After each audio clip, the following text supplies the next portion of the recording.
Если кто-то еще не пришел в церковь, если у вас есть телефон, позвоните им домой, чтобы они быстренько пришли. Потому что нежелательно пропустить эту проповедь. Или если у вас есть конспект, напишите и давайте всем, кого вы знаете. Вам придется давать всем читать эту проповедь. Или же вам придется покупать кассеты, аудио, видео для всех людей, чтобы они слышали эту проповедь. Потому что эта проповедь изменит нашу жизнь. Эта проповедь уберет нехватки материальной нехватки и финансовые трудности из нашей среды. Скажите: Господь, я верю Тебе, что все мои финансовые проблемы решаются с сегодняшнего дня во имя Иисуса Христа. Аминь. Господь, время слышать Твое Слово. Проговори нам сегодня. Я прошу Слово силы и Слово власти, Слово Твое, которое есть Дух, который животворяет. Животвори каждую клетку в нашей теле сегодня. И, Господь, чтобы Твой народ больше не знал, что такое материальные финансовые проблемы. Во имя Иисуса Христа. Аминь. Я прошу всем слушать внимательно. Я хочу проповедовать сегодня на теме, как раз и навсегда освободиться от финансового кризиса и материального недостаточности. Как раз и навсегда освободиться от финансового кризиса и материальной недостатки. Позовите все, чтобы все заходили в зал, чтобы все заходили сюда. Это слово для всех нас. Или по-хорошему можно назвать его даяние как способ жизни. Даяние как способ жизни. Вам придется всем давать эту проповедь слышать. Потому что это откровение, которое поможет нам. Аллилуйя. Давайте тише мне чуть-чуть. Евангелие от Луки, 6 глава, 38 стих. Евангелие от Луки 6, 38 стих. Евангелие от Луки 6, 38. Здесь написано такие слова. Давайте и даться вам. Хорошо, меня слышно там сзади, нет? Почему нас так мало сегодня в церкви? После этой проповеди, те, которые не пришли, они будут бежать раньше вас сюда уже, в следующее воскресенье. Давайте и даться вам мерою доброю, утрасенную,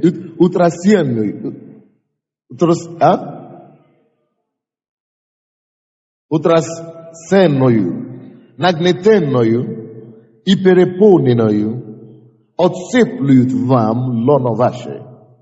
Ибо какую мерою мерите, такую же отмерится и вам. Когда мы читаем это место Писания, которое мы все знаем наизусть, мы знаем, что написано: давайте даться вам. Но это больше этого. У Бога есть принципы духовные. У Бога есть принципы и законы духовные, которые были даны нам, чтобы обеспечить нашей финансовой безопасности. Нашей финансовой безопасности.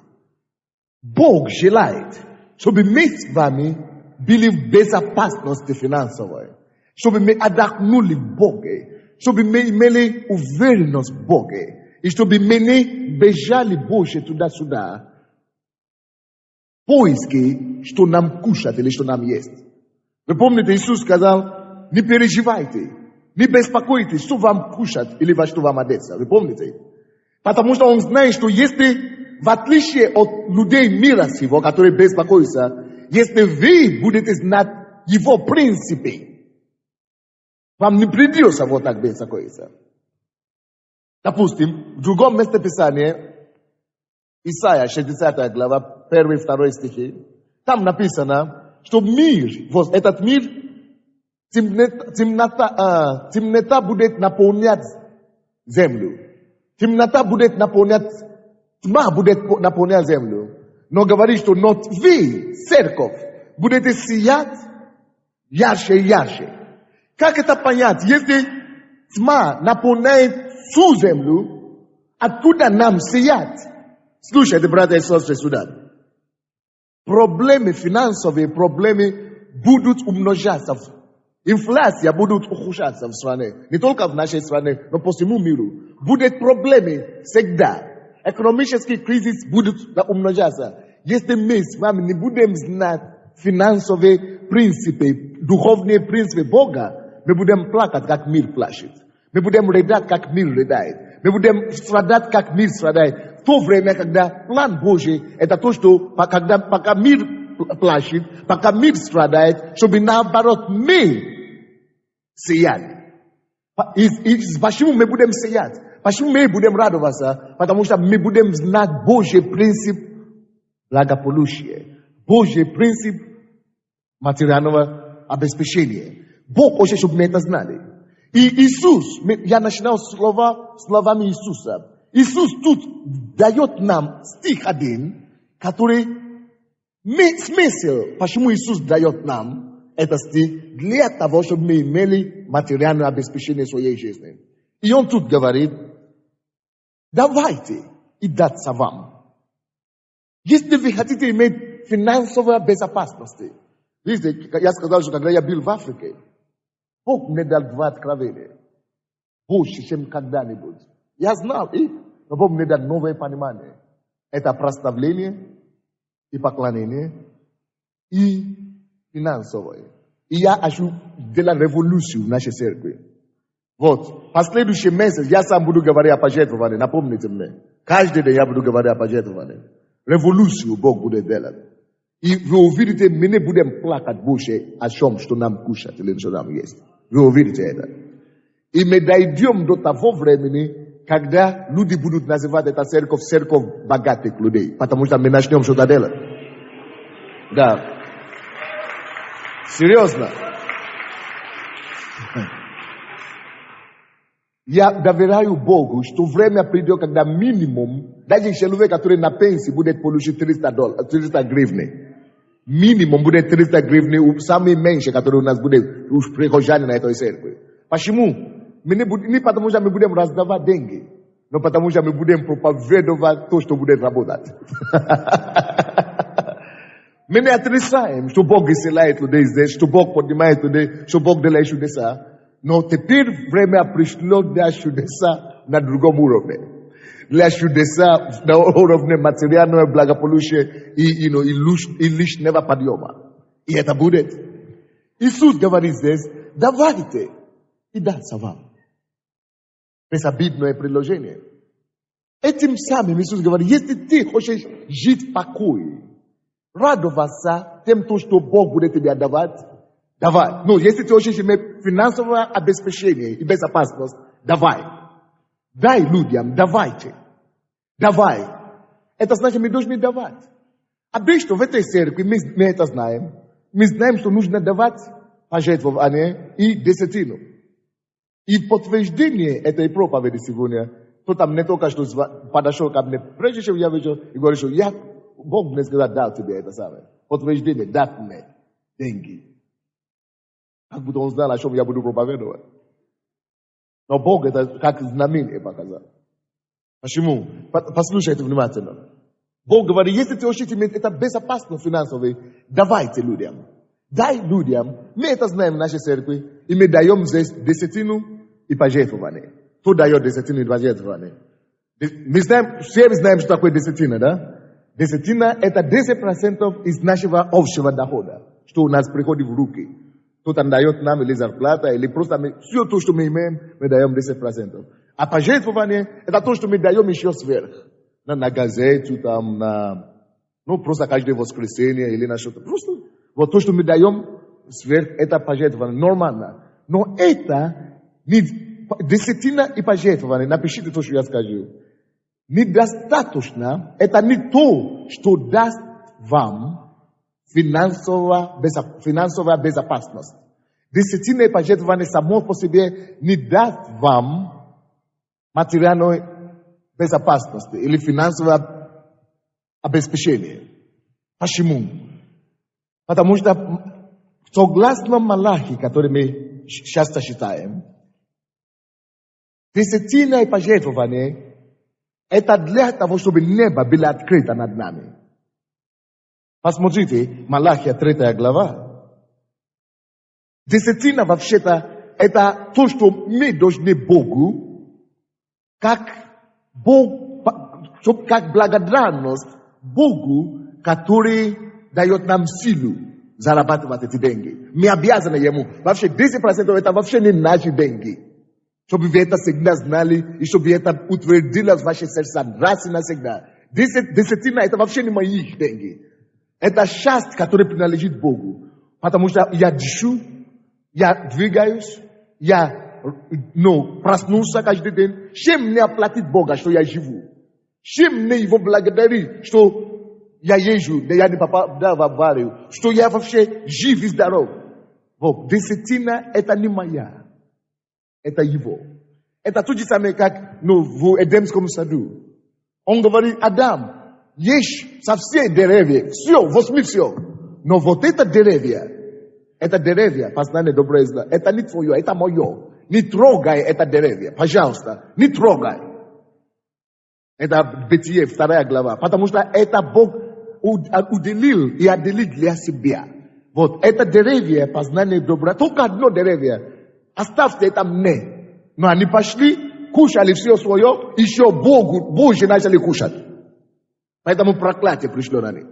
Вот то же самое, десятина вообще, это не мое, это не твое тоже.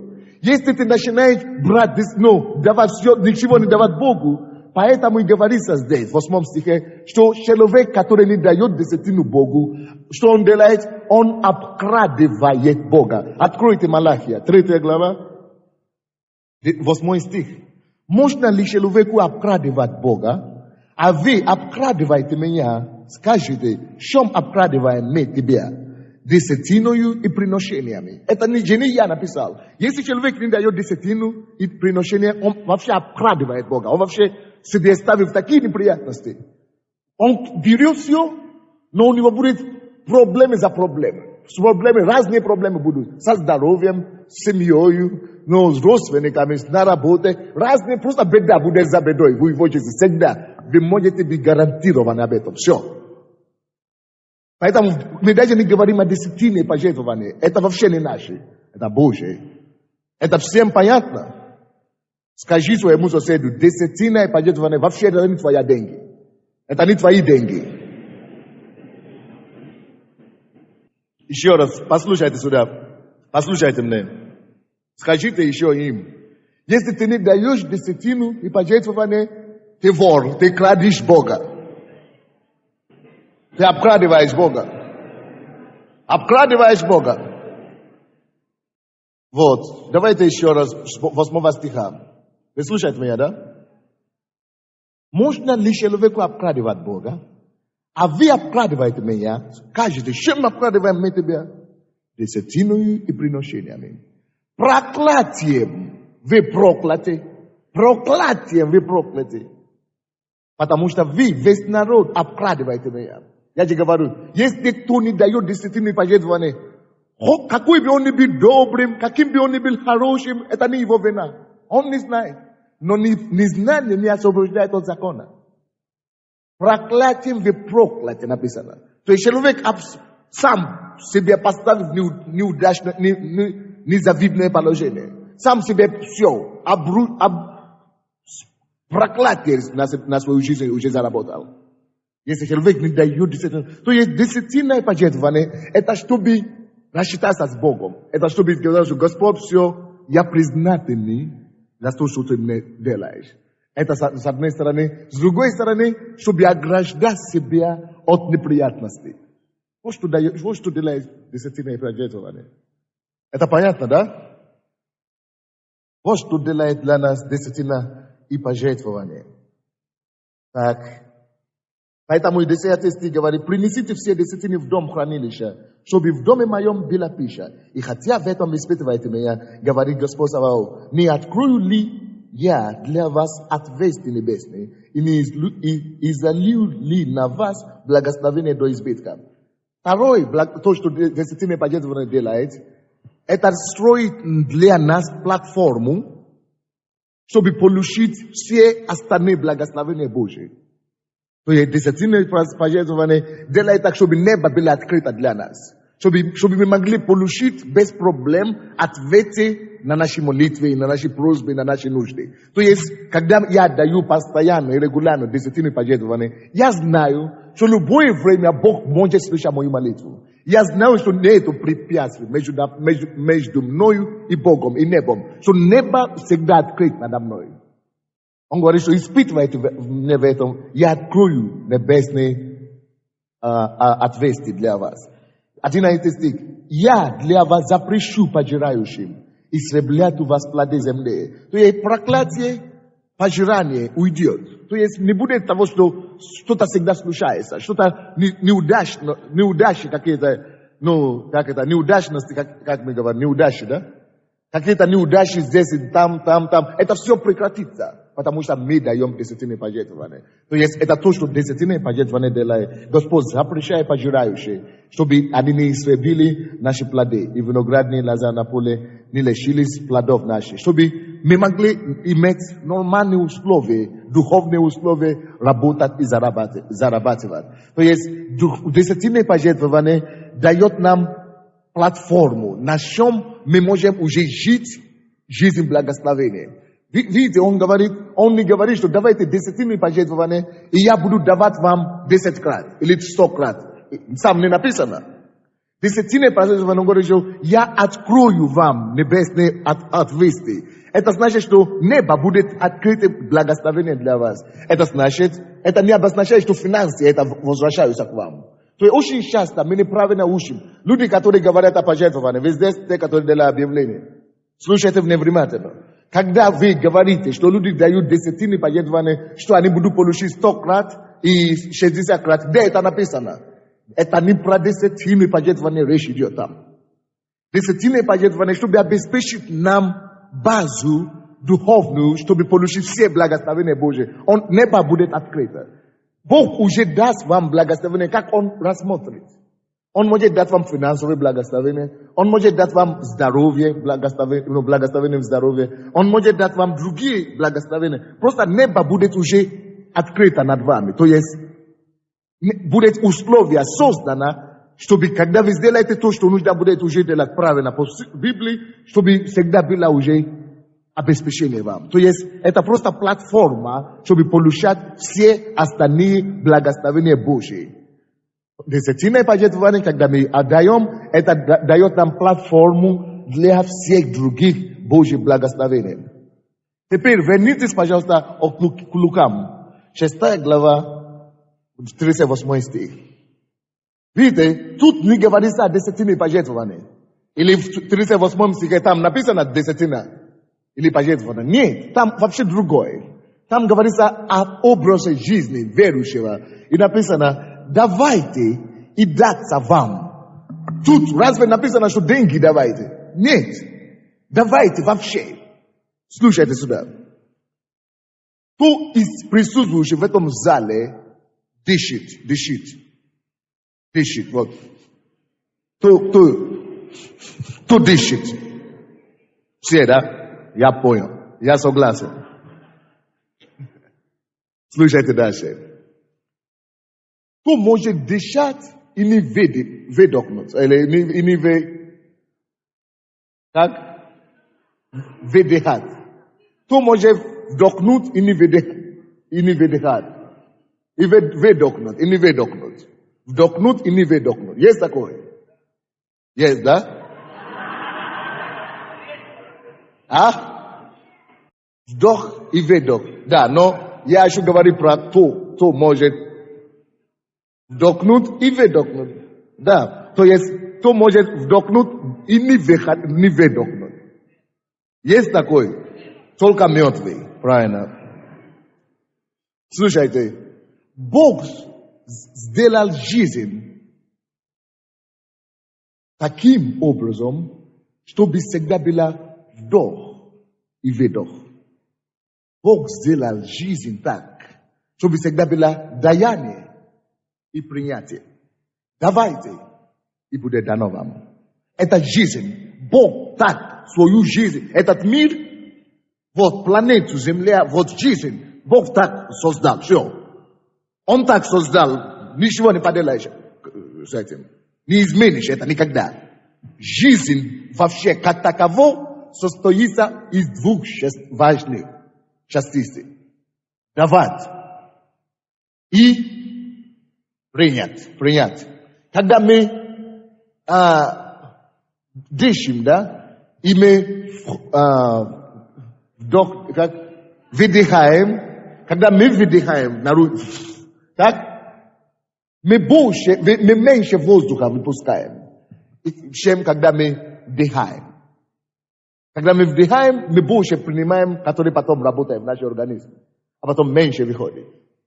То же самое в даянии. Он говорит, давайте, и даться вам. И именно эту истину Иисус подчеркивает здесь. Что если вы выдохнете, вы получите, вы больше вдохнете.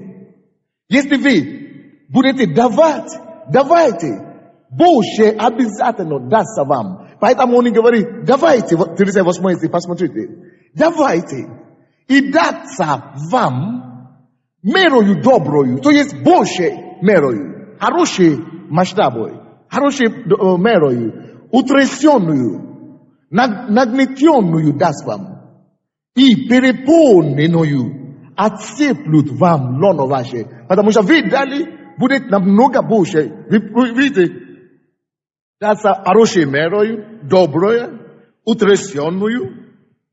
Вы смотрите на меня, да? Такую утрясенную, нагнетенную, вот, переполненную, осыплют вам лоно ваше. Ибо какую мерою мерите, такую же отмерится вам. Жизнь такая.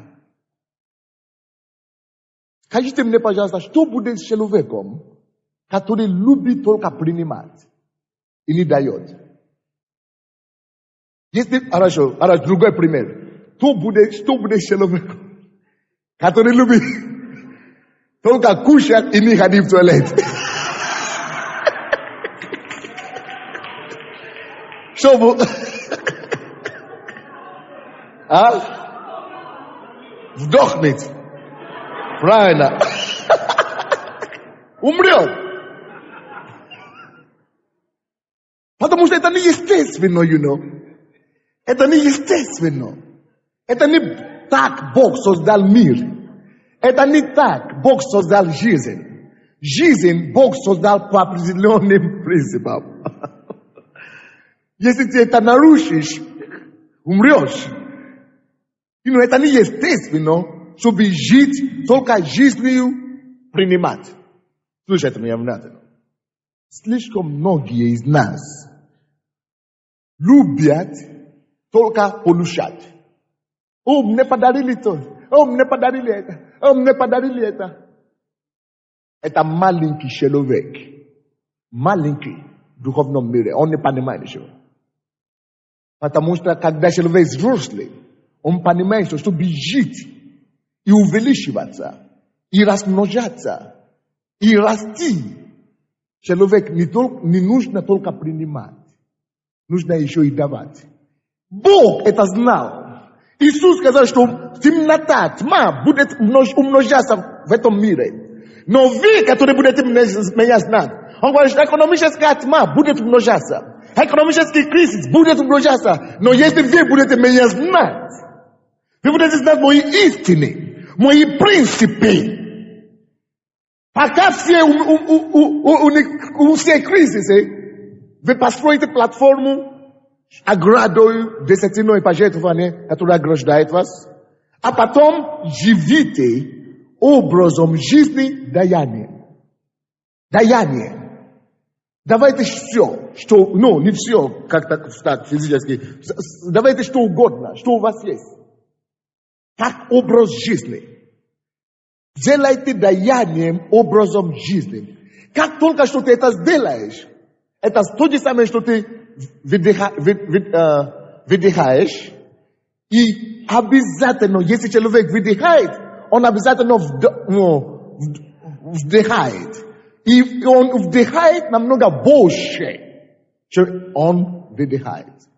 Это то же самое, что человек кушает и идет в туалет. Но когда ты кушаешь больше, чем ты в туалет опускаешь.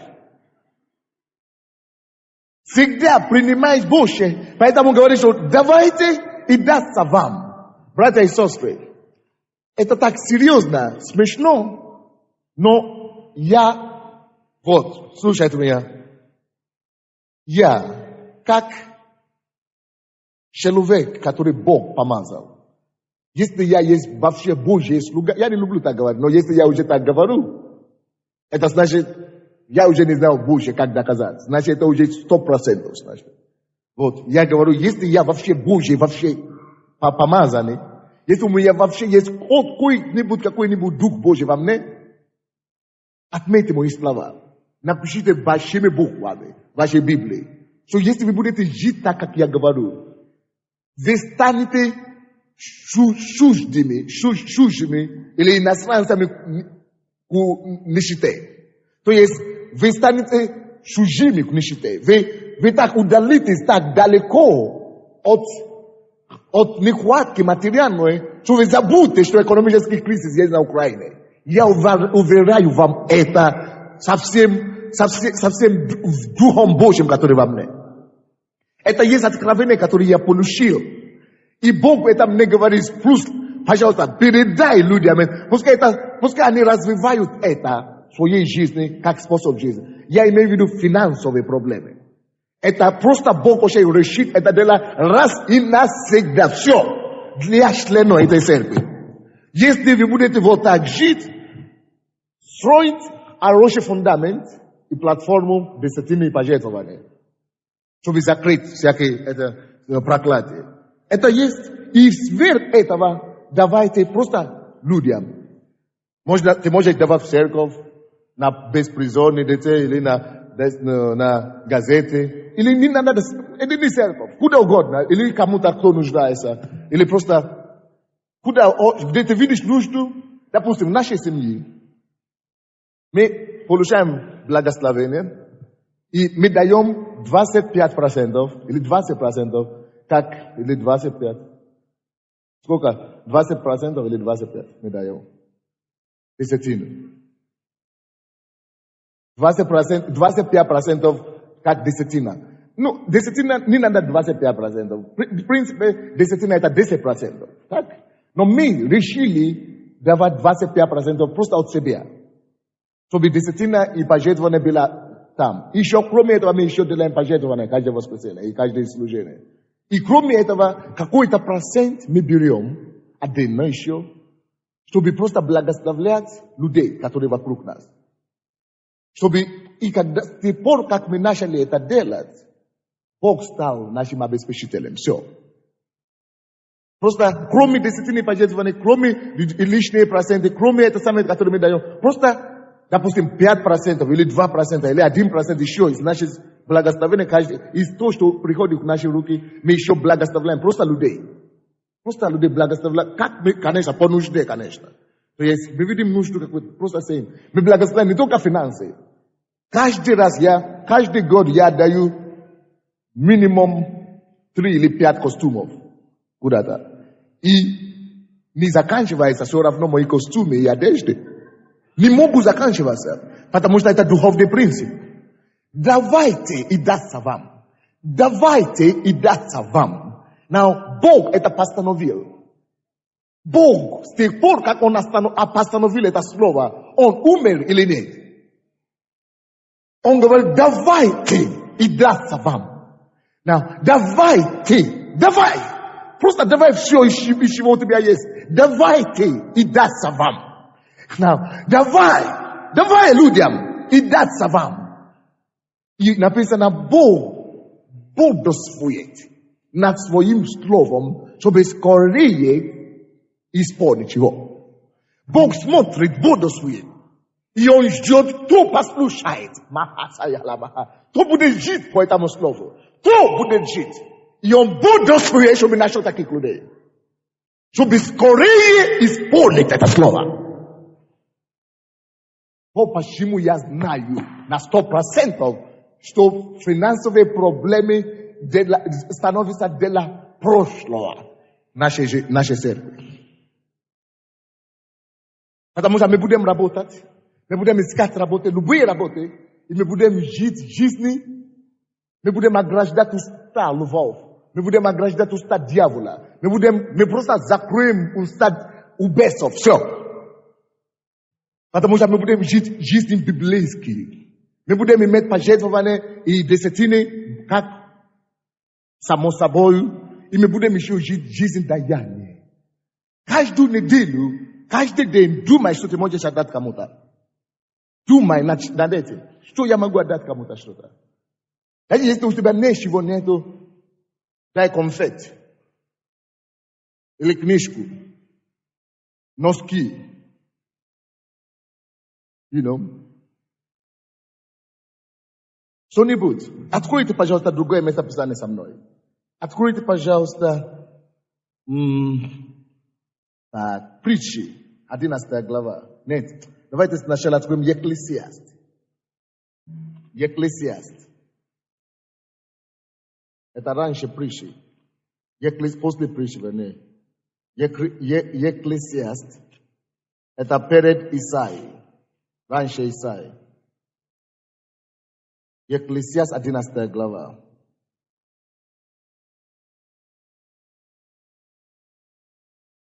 Екклесиаст, 11 глава.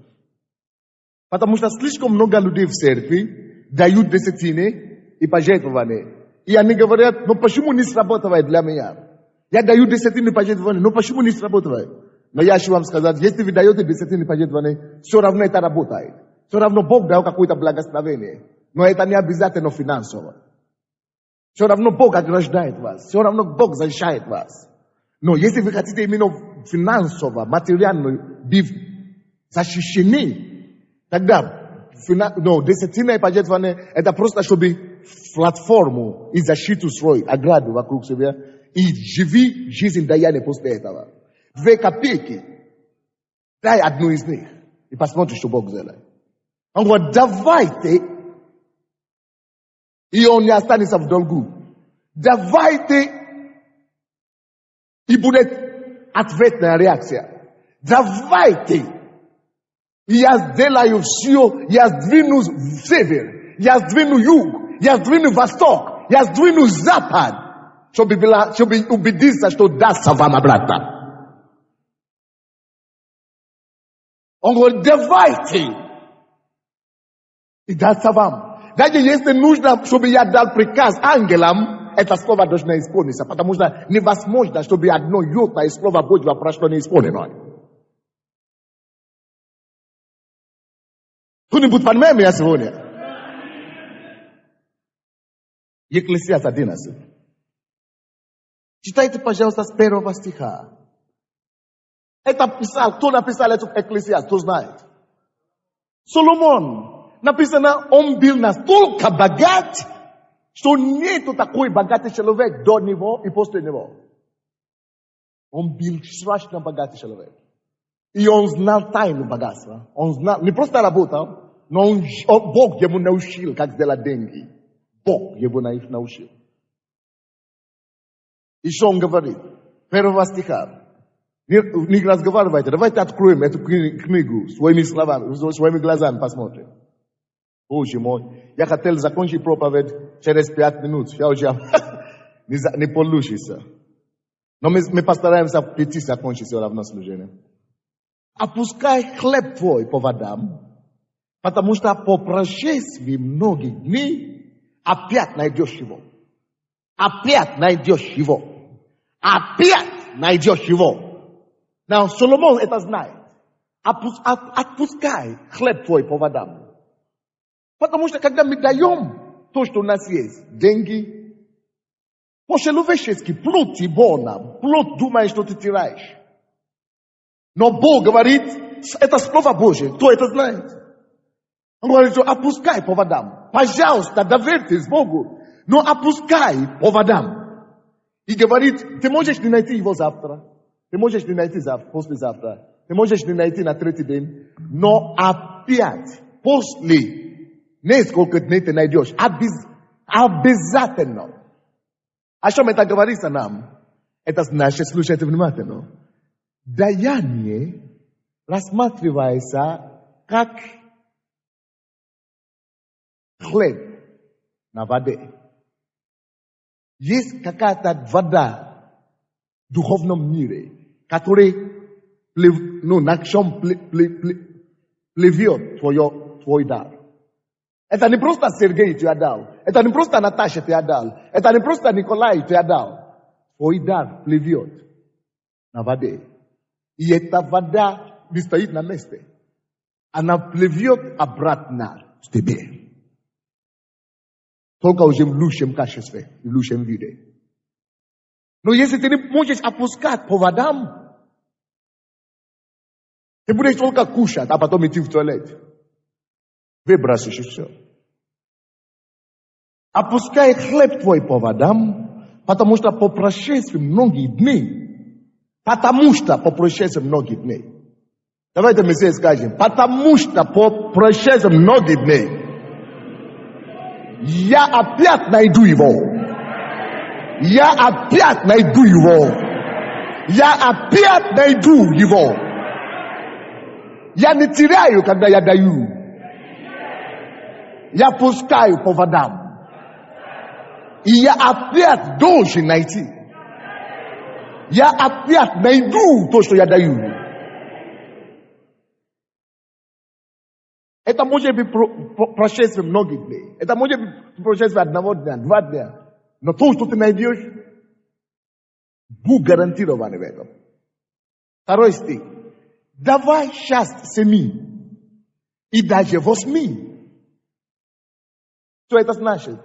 Это значит, что не будь доволен, что я вчера дал кому-то, вот я буду ждать, пока мне не даст обратно. Значит, вот, когда мне, вот, я же дал кому-то костюм, вот, когда мне опять дадут, тогда я буду знать, что это работает, тогда я буду давать дальше. Вот, я же кому-то дал 10 гривны, а почему мне никто не дал 30 гривны?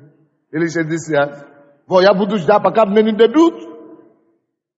Слушай, это значит, что у тебя вообще нет веры. Ты не живешь по вере, значит. И Бог это знает, что такая опасность есть у верующих. И говорит, что давай счастье. Не просто 1, 2, 2, от 7. А значит, ты дал сегодня, завтра, 7 раз, 8 раз. Разным людям. То есть забудь. Не считай, что я уже получил обратно или не получил обратно. Это должен быть способ жизни. Даяние как способ жизни. Давайте мы возьмем свою Библию, откроем первую страницу и напишем: я хочу делать даяние большими буквами, способом, образом или способом жизни. Своим способом жизни.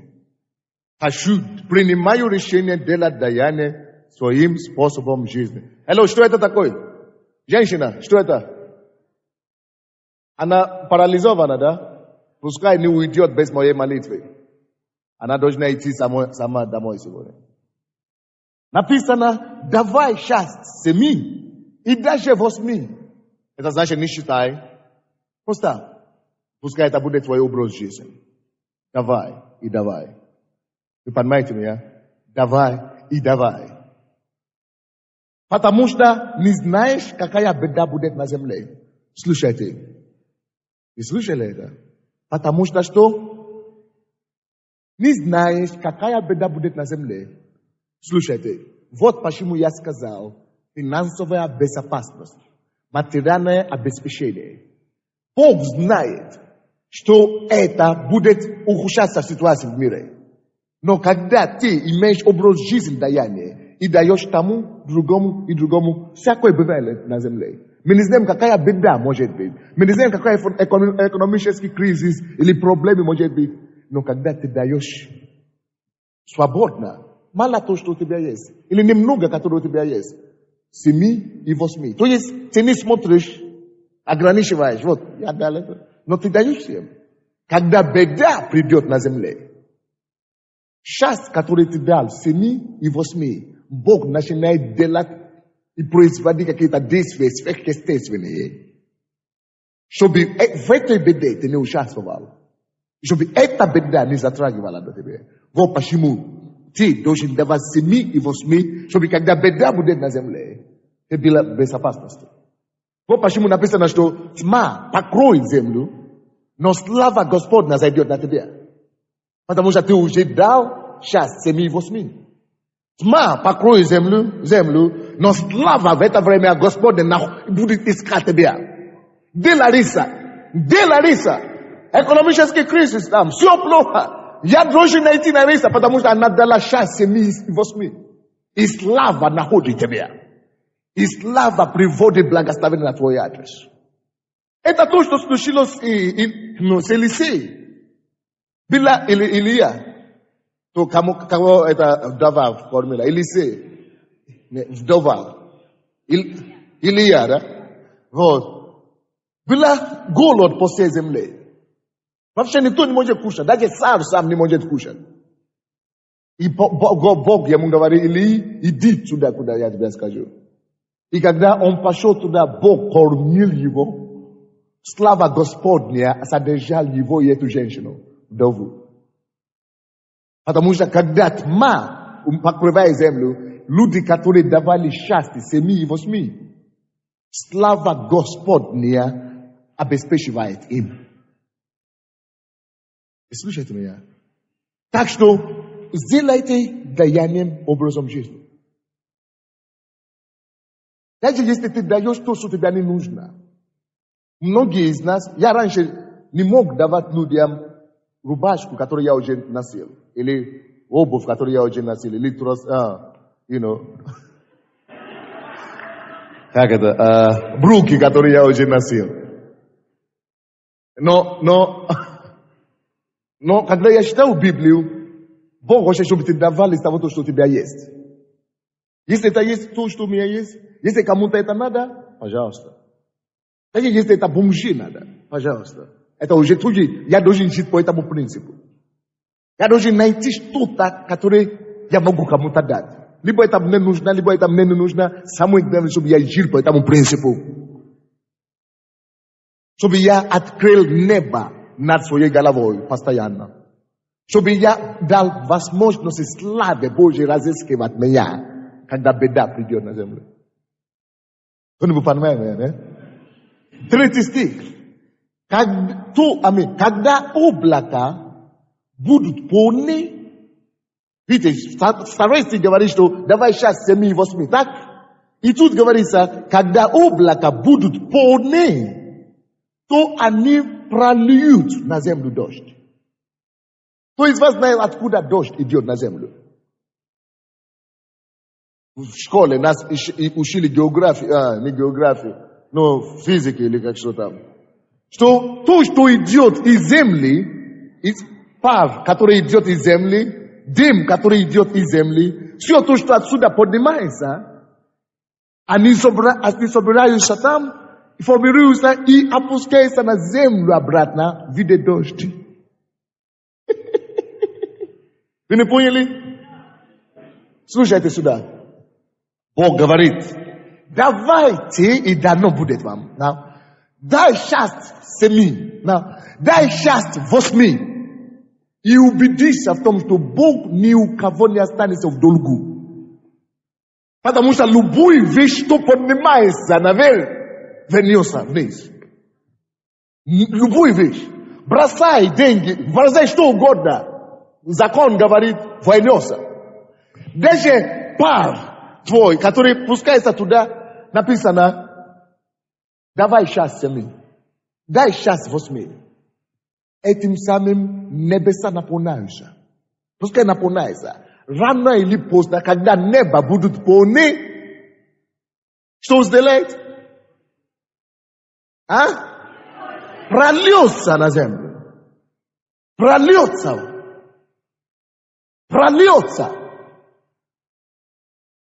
Это значит, что Бог не останется в долгу. Никому не останется в долгу. Никому не останется в долгу. То, что поднимается, вернется. Ты не можешь вот жить жизнь даянием и быть проигрышем. Ты не можешь жить жизнь даяния и быть проигрышем. Ты не можешь жить жизнь даяния и быть проигрышем. Это против естества. Это не закон природы. Закон природы говорит, что кушаешь и высвобождаешь. Высвобождаешь, хочется кушать. Дышишь, вдохнешь, вдыхаешь, хочется выдыхать. То это закон, это закон природы. То же самое. Относительно того, как мы можем жить и иметь. Я, конечно, не говорю, что иди опусти твою гардероб и все. Потому что если ты отдашь все то, что у тебя есть, завтра не будешь что отдать. По возможности, я говорю. Но просто, чтобы это было образом жизни. Написано, что если есть ревность, что она принимается, когда человек дает от того, что у него есть. От того, что он может. То, что может себе позволить. Не от того, что он не может. Есть кто-то, кто мне говорит, что вот у меня есть деньги, но они не мои. Это деньги нашей фирмы. Но я хочу давать десятину. Я говорю, ты вор. Ты настоящий вор. Не только Бог тебя не примет, и я сам тебя выгоню. Потому что ты директор фирмы, это не твои деньги, это деньги предприятия. Ты говоришь, что ты хочешь быть добрым. Если есть ревность, принимается от того, что у тебя есть. Не воруй, чтобы делать благотворительность Богу. Но я просто говорю как принцип. Вы понимаете меня, да? Принцип даяния, как образ жизни, должна всегда у тебя быть. Из того, что у тебя есть. Пускай этот принцип будет обязательным для тебя. Потому что когда облака будут полны, они прольют на землю дождь. Дождь благословения еще придет в твою жизнь. Начни давать, братья и сестры, прославление. Начните давать. И вы начнете быть мокрыми от дождя благословения. Мокрыми Божьего благословения. Мокрыми Божьего изобилия. Мокрые. Вы начнете выглядеть хорошо. Люди подумают, что ваши родители миллионеры. Потому что небо наполнится твоими дарами и прольются на землю дождь.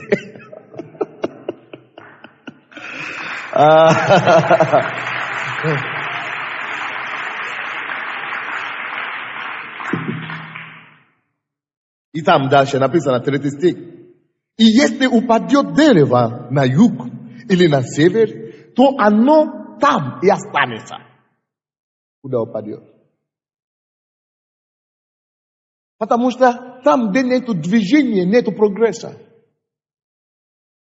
Там, где нету даяния, нету развития.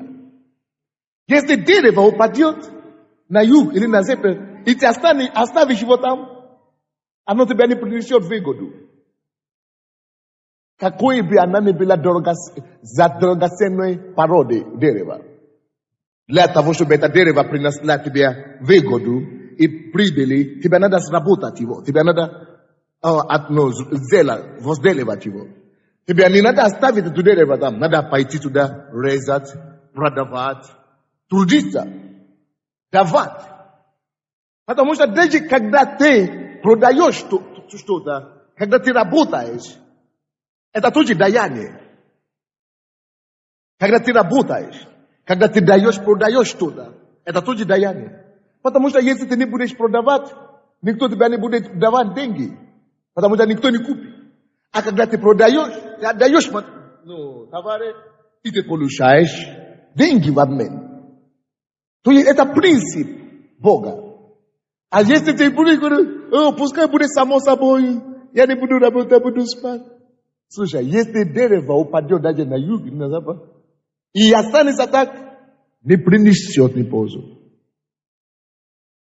Вы понимаете меня, да? Нужно что-то делать. Нужно пускать его в действие. Нужно, чтобы была торговля, чтобы была отдача, а потом принятие. Нужно давать, чтобы получить. Если ты только получишь большую сумму деньги в кармане, они останутся там. Ты можешь получить $1 миллион сегодня, положив в карман.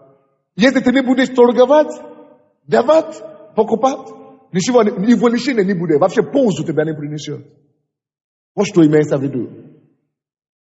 Если дерево просто упадет на юг или на запад, еще пропадет. Пропадет. Так что не ждите дома в церкви и говорите, пастор уже говорит, что никто не будет иметь меньше 300 гривен. Значит, я буду сидеть и спать. Сиди и спать. Сиди и спать.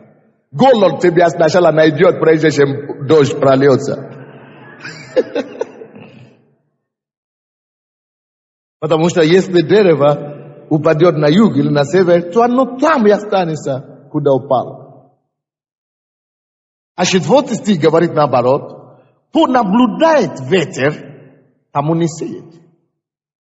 То есть сеяние, работа нужна, чтобы процветать.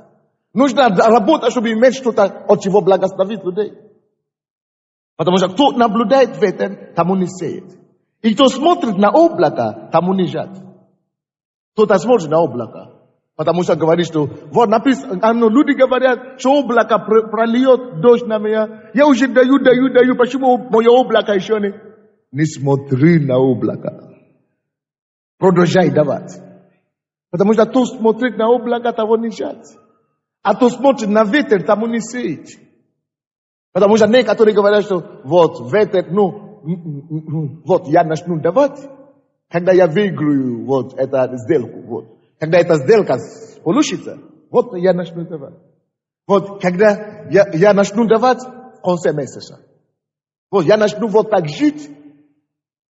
В следующем году вот я дождусь, вот Бог благословит, вот получу работу, вот получу зарплату. Нет. Тот, кто наблюдает ветер, тому не сеет. Потому что это есть способ дьяволу сказать тебе, что, слушай, у тебя же нет, но не виноват. И останется, как ты был. Но сейчас то, что у тебя уже есть маленького, если у тебя даже только гривны есть, раздели его на 2, дай 50 копеек кому-то. Или 10 копеек хотя бы. Или 1 копейку. Вы понимаете меня, да? Кто-то говорит, что вот у меня нет работы. Кто наблюдает ветер, то не сеет. Бог хочет, чтобы мы сеяли. Бог хочет, чтобы мы сеяли твой труд, свою работу, свою доброту. Конечно, тут иногда не только материальные вещи мы можем давать. Мы можем дать советы, мы можем дать хорошие слова, мы можем дать дары, которые Бог дает, таланты наши. Мы можем давать много чего. Но если вы будете наблюдать за ветер, тут не так, мой сын еще мне не принес, это самое, у меня нету продуктов дома, что мне давать? У меня нечего кушать. Может быть, у тебя соль есть у кого-то.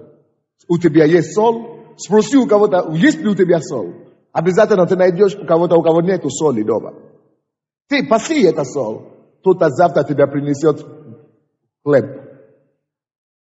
Может быть, ты говоришь, что у меня же нечего давать, у меня даже нету воды дома. У тебя нету воды. Может быть, у тебя есть, что может быть, если воды нет. Может быть, у тебя есть лампушка. Пригласи кого-то, чтобы пришел к тебе дома, просто провести с собой время. У тебя есть квартира, где можно жить. Хотя бы остановиться. Пригласи кого-то. Тот придет, принесет что-то с собой. Самое главное, не наблюдайте ветер. Вы слушаете меня?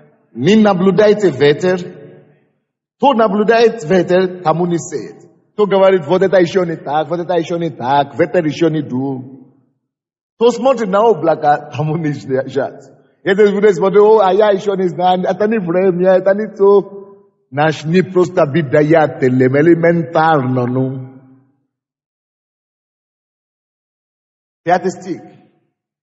Как ты не знаешь пути ветра и того, как образуются кости в чреве беременной, так не можешь знать дела Бога, который делает все.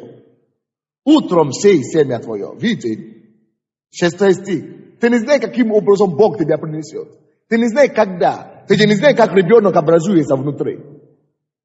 Поэтому отдай это Богу, доверься Ему.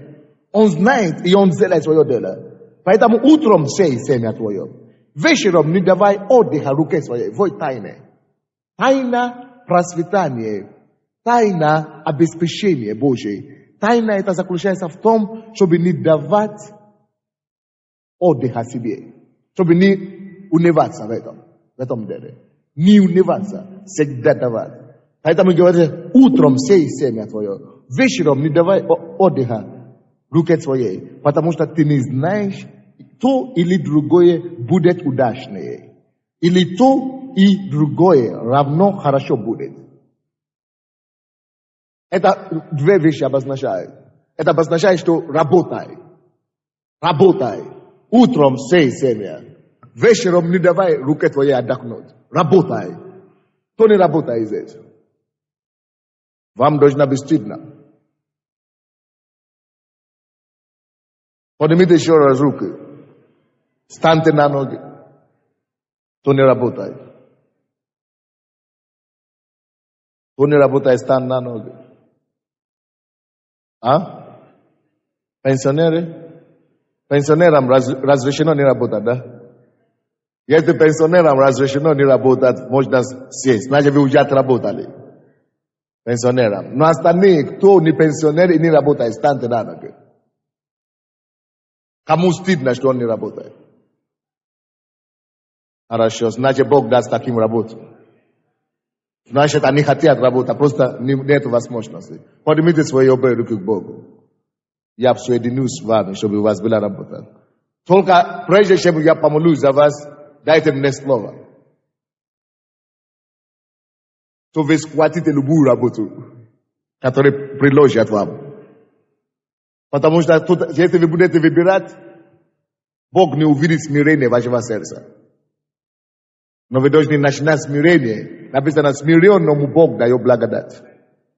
Так что поднимите свои руки, кто ищет работу. И я хочу, чтобы четверга, вот четверг будет через сколько дней? 4 дня. Чтобы вы уже начали работу. Чтобы четверга уже были свидетельства. Чтобы следующее воскресенье уже было больше свидетельства. Вот, я так постанавливаю это дело.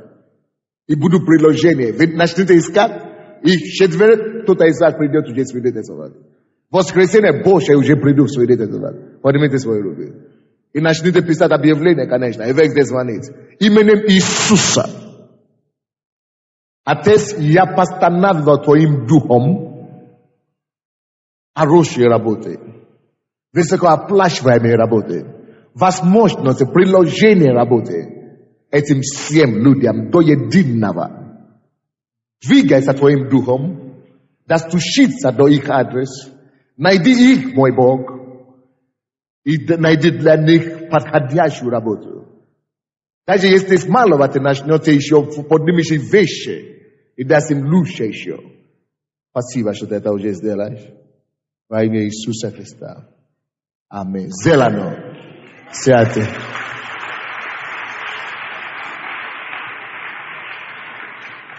Написано, утром сей семя. Вечером не давай руке твоим отдыха. Вообще не давай отдых.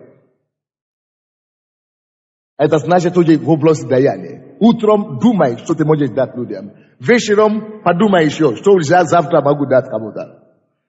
Конечно, я так говорю, чтобы просто вы знали, что это должна быть образ жизни. Может быть, не каждый день нужно, у тебя нет сегодня каждый день, но чтобы это было такой настрой. Хорошо? Сколько ты хочешь получить, столько и давай. Вы поняли меня? Откройте притчи 11 главу. Это после, это до Экклесиаст. Притчи 11. 17 стих. Человек милосердный благотворит душе своей, а жестокосердный разрушает плоть твою. Братья и сестры, слушайте сюда. Человек милосердный, который дает людям, дает и благотворит не тому человеку, кому он дает, а своей душе. Слушайте, братья и сестры. То, что ты даешь, это приносит большую пользу не тому, кому ты даешь. Мы думаем, что если я даю кому-то что-то, это значит, я добрый. А человек милосердный, Библия говорит, что он себе отделяет добро. Благотворит душе своей. Поэтому делай себе от какое-то-нибудь добро. Мы же все любим себя, правда? Но если ты любишь себя, начни давать. Начни делать даяние твоим образом жизни. Написано в Деянии апостолов, 20 глава, 35 стих, что блажение давать, нежели получить. Когда ты... Давай сюда. Да. Я тебе хочу дать 50 гривен. Слушайте, я тебя подарил. Все, будь благословен. Что? Да. Что ты сказал? Серьезно?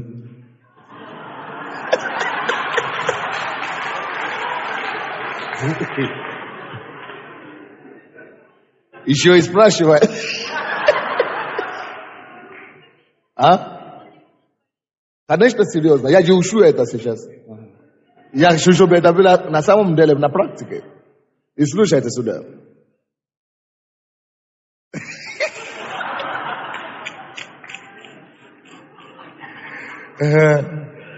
Слушайте, как тебя зовут? Леша. Обычно и он, и я, или вы, обычно люди думают,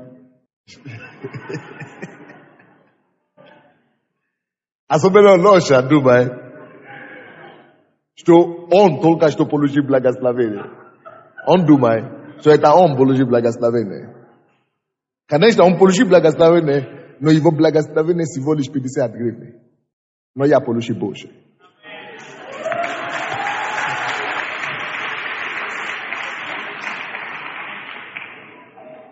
Он хотел мне вернуть эти деньги. Нет, ты благословен.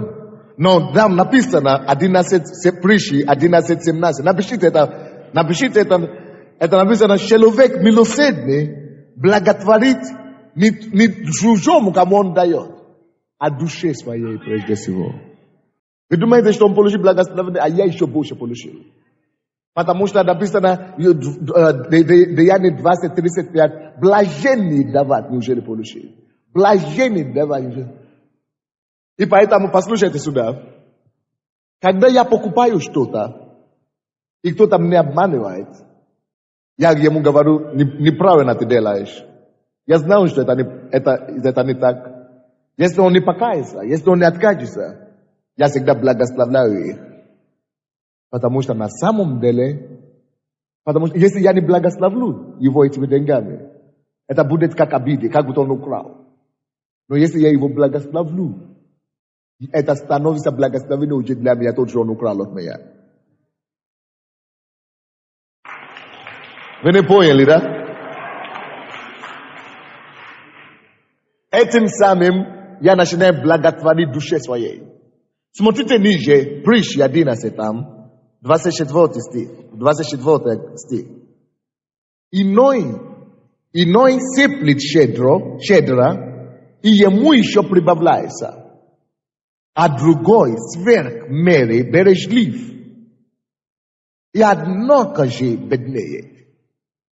Тот, кто бережлив сверх веры, он всегда будет идти минус, беднеет будет.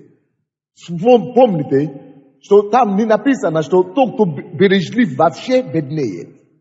Потому что мы все должны быть бережливыми. А беднеет именно тот, который сверх меры бережлив. Потому что некоторые люди, вы знаете, когда я дал пример о своей семье, что мы даем десятину, и даем какие-то проценты, по возможности 5%. Еще выделяем отдельно, чтобы мы могли благословить людей. Мы же не даем все, потому что мы еще должны хранить. Все должны быть разумны и бережливы. Но мы должны жить жизнью деянием. Потому что написано, иное сыплет щедро, мы должны всегда сыплать щедро. И что делает с ним? Что случается с ним? Прибавляется к нему. Щедро раздает и обязательно прибавится к нему. А тот, кто сверх меры бережлив, он будет беднее и беднее. Последнее место Писания. Я сказал, что я закончил 5 часов. Последнее место Писания. 2 Коринфянам 9. 2 Коринфянам 9 глава, 6 и 7 стихи. 6 и 7. При этом скажу, кто сеет скупо, тот скупо и пожнет. Это значит, если ты даешь только под немножко людям, ты тоже будешь получать обратно, потому что давайте даст вам, но ты будешь получать немножко. Если ты, например, кто скупо дает, то скупо и пожнет. Скупо. Но тот, кто сеет щедро, тот щедро и пожнет. Прими решение сеять щедро.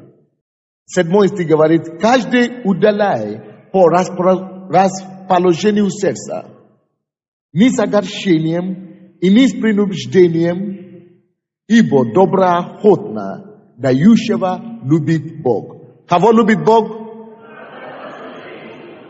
Только доброохотно дающего любит Бог. Если ты даешь не с радостью, что значит доброохотно? Когда мне дает, девушки, не разговаривайте, когда я проповедую. Доброохотно дающего любит Бог. То есть один, который дает. Есть кто-то, кто дает, допустим, а вот я еще позвать, у меня еще какие-то копейки там остались. Вот, девушка, сестра, давайте сюда. Не, сзади, да, иди сюда. Я вам дам $5.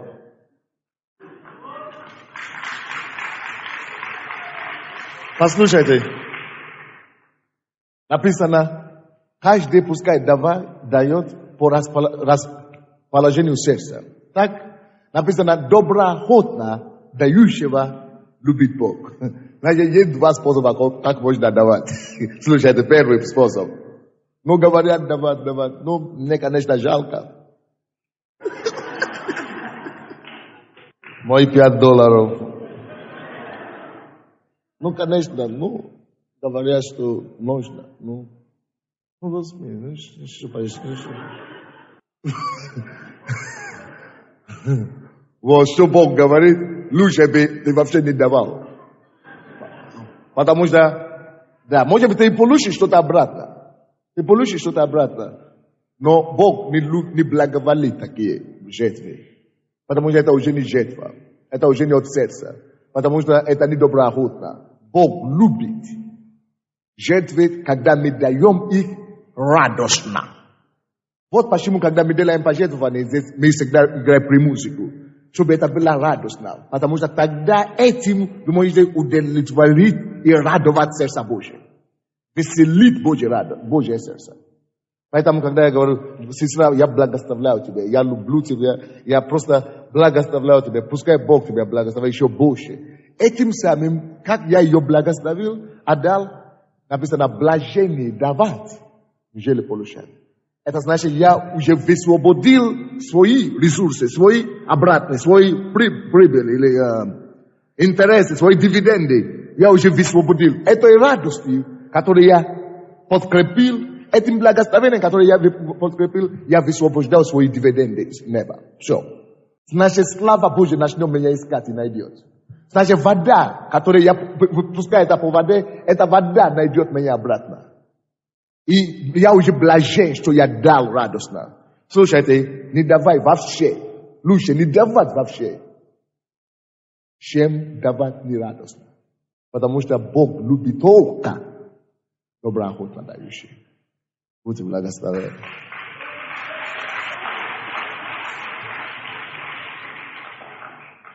Давайте склоним нашу голову. Послушайте некоторые мысли. Если человек вдыхает, он обязан выдыхать. Если вы выдыхаете, то вы должны начинать давать людям. Если вы кушаете, то вы обязаны идти, в туалет. И если вы кушаете вообще, то вы обязаны жить жизнь, образом жизни даяния. Это способ Божий. Если пар поднимается на небо, когда небеса будут наполнены, прольется дождь. Прольется дождь. Поэтому склоните вашу голову. Если вы не платите десятины Богу, вы вообще проклятие, если вы зарабатываете. Если вы не даете пожертвования и десятины, вообще, вы вообще обкрадываете Бога. Ну это вообще ужас. Но кроме десятины пожертвования, мы должны еще и давать доброохотно благословение и церкви, и людям, и разным людям. И я призываю на сцену 5 человек, которые хотят подтвердить то, что я говорю, свидетельствами, пока мы будем молиться. Вы молитесь, преклоните вашу голову, и 5 человек пройдите за мной на сцену. Играйте что-нибудь. 5 или несколько человек, которые хотят свидетельствовать. Давайте преклоним нашу голову, скажите Господу, Господь, все, я буду жить образом жизни даяния.